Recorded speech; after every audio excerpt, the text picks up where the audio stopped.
ایک بزرگ تھے پیر سید فیض الحسن شاہ صاحب آلو مہار شریف والے، بڑے قابل تھے، عالم تھے، درویش تھے۔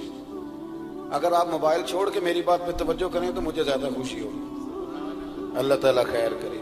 یہ ویسے جس نے بنائے تھے اس نے لکھا نہیں تھا کہ ہر وقت ہاتھ میں ہی رکھنا، یہ اس نے نہیں کہا تھا۔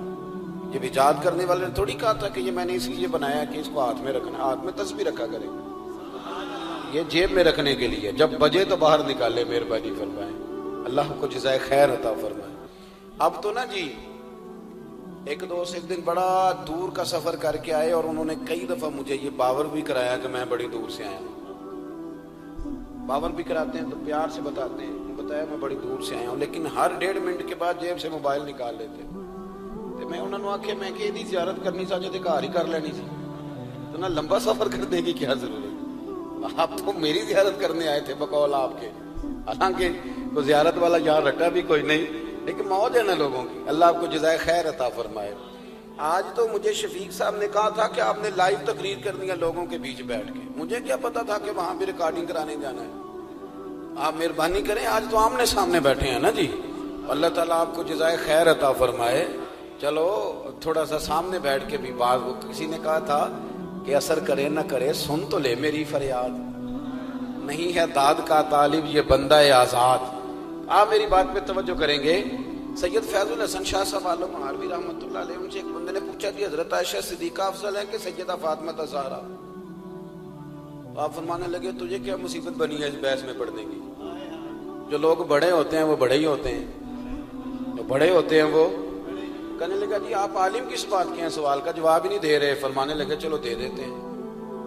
حضرت پیر صاحب فرمانے لگے کہ عائشہ بیوی ہیں نبی پاک کی اور فاطمہ بیوی ہیں علی پاک کی۔ فرمانے لگے یہ جو علی کی بیوی ہے یہ نبی کی بیوی سے افضل نہیں ہو سکتی۔ اور پھر فرمانے لگے کہ فاطمہ بیٹی ہے نبی پاک کی اور عائشہ بیٹی ہے ابو بکر صدیق کی۔ تو فرمانے لگے ابو بکر کی بیٹی کبھی بھی نبی پاک کی بیٹی سے افضل نہیں ہو سکتی۔ وہ بندہ کہتا ہے پیر صاحب نتیجہ کی یہ؟ فرمان لگے گھر جا کے کڈی میں گل دس چڑی ہے نتیجہ، بھئی بڑے لوگ بڑے ہوتے ہیں، بڑے لوگ بڑے ہوتے ہیں، تو آپ بڑوں کے کو تولنے کیوں لگ گئے؟ آپ رشک دیکھیں کتنا ہے، وہ آپس میں رشک کر رہے ہیں، تم کہتے ہیں لڑائیاں کرتے تھے، وہ تو رشک کر رہے ہیں میرے بھائی، رشک دیکھیں نا۔ میرا دل کر رہا ہے آپ کو ایک خاص بات بھی عرض کروں۔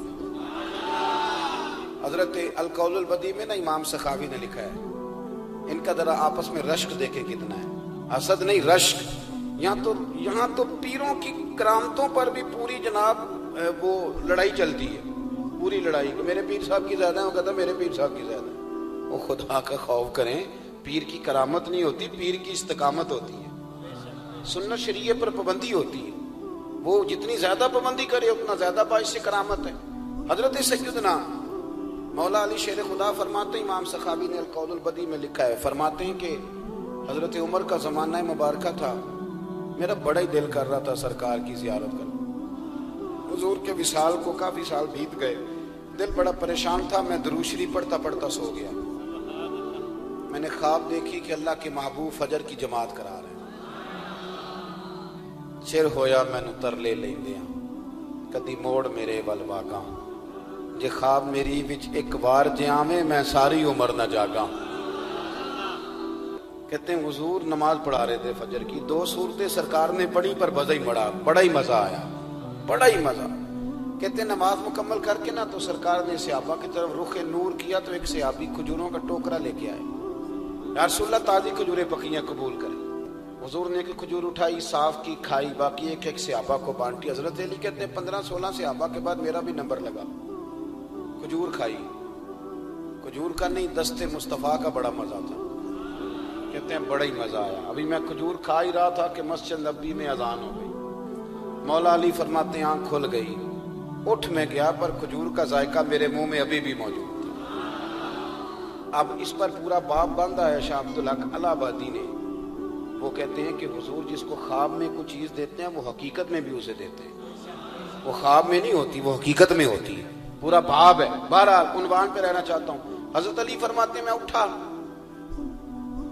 وضو کیا، سنت پڑھی، مسجد چلا گیا، جا کے صف میں بیٹھ گیا، عمر فاروق آئے جماعت کرانے، کہتے ہیں عمر نے نماز شروع کی تو مجھے جھٹکا تب لگا جب عمر نے بھی وہی سورت شروع کر دی جو خواب میں سرکار نے پہلی رکعت میں پڑھی۔ میں سمجھا اتفاق ہے، لیکن کہتے ہیں دوسرا جھٹکا جب لگا جب دوسری رکعت میں حضرت عمر نے وہ سورت پڑھی جو حضور نے خواب میں دوسری رکعت میں پڑھی تھی۔ کہتے ہیں میں اب بڑا پریشان ہوں کہ یہ بات کدھر کی کدھر جا رہی ہے۔ مولا علی شیر خدا فرماتے ہیں نماز مکمل ہوئی تو کھجوروں کا ٹوکرا بھی آ گیا۔ فرماتے ہیں اب تو میری حیرت کی حد نہ رہی، حضرت عمر نے ایک کھجور اٹھائی، صاف کی، کھائی، دوسرے صحابی کو، تیسرے کو، چوتھے کو، 15-16 صحابہ کو ملی، مجھے بھی دی۔ کہتے ہیں کھجور کھائی، مزہ بڑا آیا۔ حضور سے تو دوسری مانگنے کو دل کرتا تھا پر مانگی نہیں تھی، ادب تھا۔ عمر سے تو جرانا تھا نا اپنا۔ ان کا رشک دیکھیں، آپس میں رشک دیکھیں، حسد نہیں رشک۔ فرماتے ہیں جرانا تھا نا، تو میں نے عمر سے کہا یار ذرا ایک کھجور اور دینا نا ذرا ایک کھجور۔ تو کہتے ہیں جناب عمر فاروق نے کھجور اٹھائی، صاف بھی کی، میں سمجھا ملنے لگی ہے، اٹھائی بھی، صاف بھی کی، اور دوسرے صحابی کی طرف ہاتھ بڑھایا، میری طرف دیکھ کے ہلکا سا مسکرائے، فرمانے لگے علی ایسے نہ کر، اگر رات کو نبی پاک سے دوسری لیتا تو میں بھی سویرے تجھے دوسری دے دے۔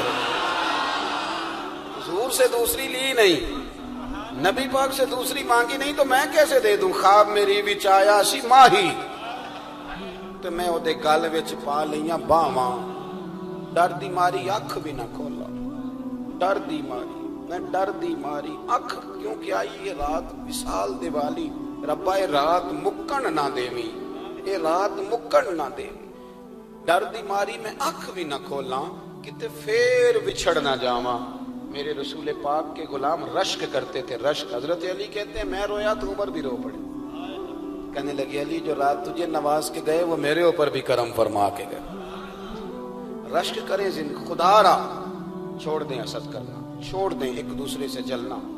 اب تو آپ یقین کریں دیندار لوگوں کا، اہل حق لوگوں کا جواب در جواب، جواب وال جواب، اس طرح ہم نے الجھایا ہے چیزوں کو کہ نئے آنے والا آدمی کہتا ہے کہ دین کی اصل بات اصل میں بتا کون رہا، تو میلہ لگ گیا ہے، کوئی کہانی سنا رہا ہے، کوئی بات کر رہا ہے، کوئی اس کو غلط کہہ رہا ہے، کوئی بندہ ایسا ہے ہی نہیں جو بالکل ٹھیک ہو۔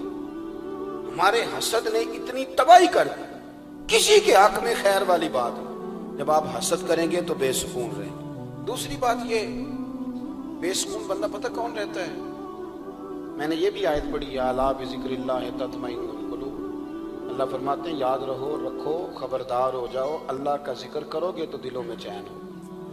پتہ ہے بے سکون کون رہتا ہے؟ جو نتیجہ اپنی مرضی کا مانگتا ہے۔ عقیدہ توحید اسلامی عقائد کی جان ہے۔ جب آپ نے کہا لا الہ الا اللہ محمد الرسول اللہ صلی اللہ علیہ وسلم، اس کا معنی یہ ہے کہ اب میں اپنے آپ کو اپنے اللہ کے حوالے کرتا ہوں۔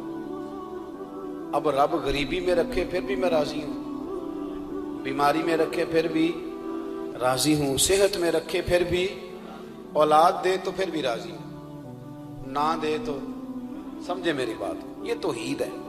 ہم نہ ٹھیک ہونا چاہتے ہیں، دوست اکثر آ کے کہتے ہیں کوئی وظیفہ بتائیں، طبیعت ٹھیک نہیں رہتی تو انہیں کہتے ہیں سورہ فاتحہ پڑھو، کہتے ہیں بڑی دیر سے پڑھ رہا ہوں پر شفا نہیں ہو رہی، تو میں کہتا ہوں پھر آپ اللہ کی رضا پہ راضی ہو جائیں، پھر اللہ کی رضا پہ راضی رہنا بھی تو سیکھو نا، راضی رہنا بھی تو سیکھو۔ بہت ساری بے سکونی اس بات کی ہے کہ ہم چاہتے ہیں میری مرضی کا سکون ہو، میری مرضی کا گھر ہو، میری مرضی کے بچے ہوں۔ بھئی ایسا نہ کریں، آپ اپنے حق میں اپنے رب کے فیصلوں کو قبول کریں، آپ قبول کریں اپنے مالک کے فیصلوں۔